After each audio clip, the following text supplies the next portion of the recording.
নমস্কার বন্ধুরা, আপনাদের সবাইকে ফরসন্ধা চক্রবর্তী অফিসিয়াল চ্যানেলে স্বাগত। আজকে আমি চলে এসেছি নতুন একটি রেসিপি নিয়ে। আজকের নতুন রেসিপিতে আপনাদের সবাইকে স্বাগত।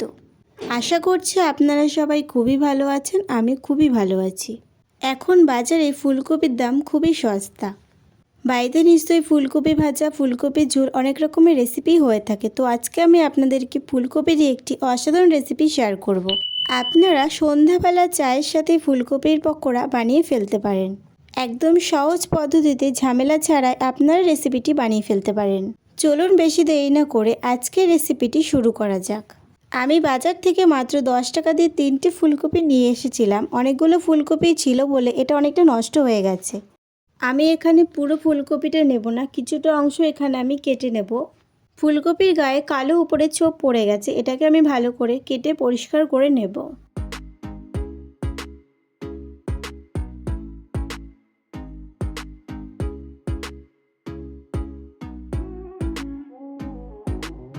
ফুলকপিগুলো এখানে কেটে নেওয়া হয়ে গেছে। এখানে আমি আমার ইচ্ছে মতো শেপ দিয়েছি। আপনারা চাইলে কিন্তু এর থেকে ছোট ছোট করেও ফুলকপির পকোড়া বানাতে পারেন। আমি এখানে বেশি বড় বা বেশি ছোটও করিনি, মাঝারি শেপ করেছি।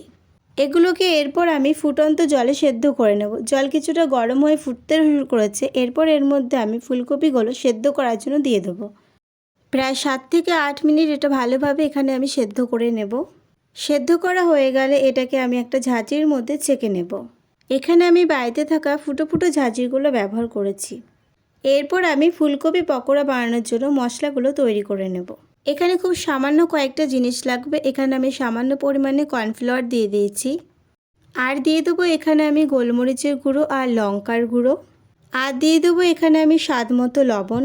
আর দিয়ে দেবো পরিমাণ মতো হলুদ। আপনারা এখানে চাইলে কর্নফ্লাওয়ার ব্যবহার নাও করতে পারেন।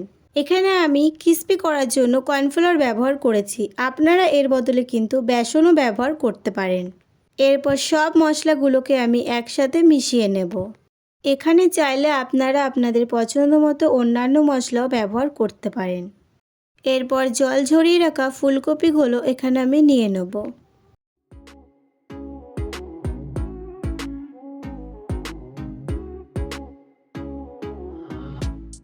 এরপর মিশিয়ে রাখা মশলাগুলো এর মধ্যে আমি দিয়ে দেবো।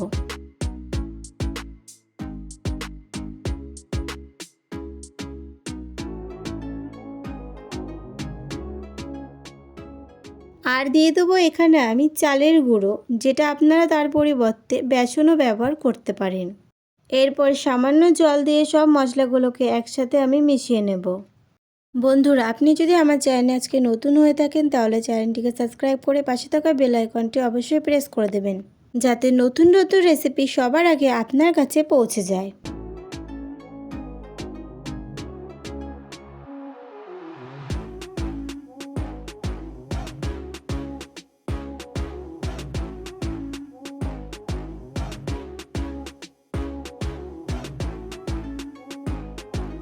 সব মশলাগুলো এখানে মাখানো হয়ে গেছে। এরপর এগুলোকে আমি গরম গরম তেলে ভেজে নেব।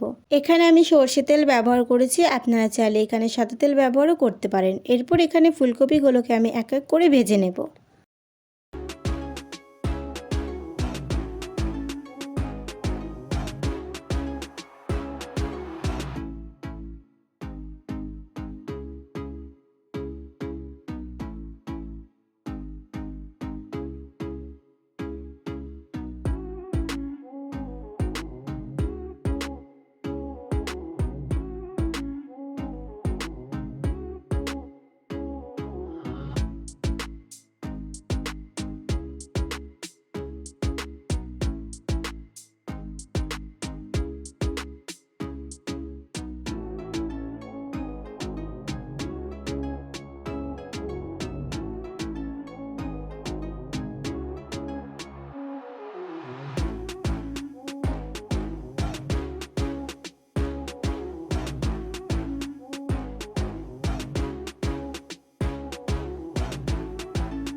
লাল লাল মচমচে করে ভেজে নিলে তৈরি হয়ে যাবে ফুলকপির পকোড়া।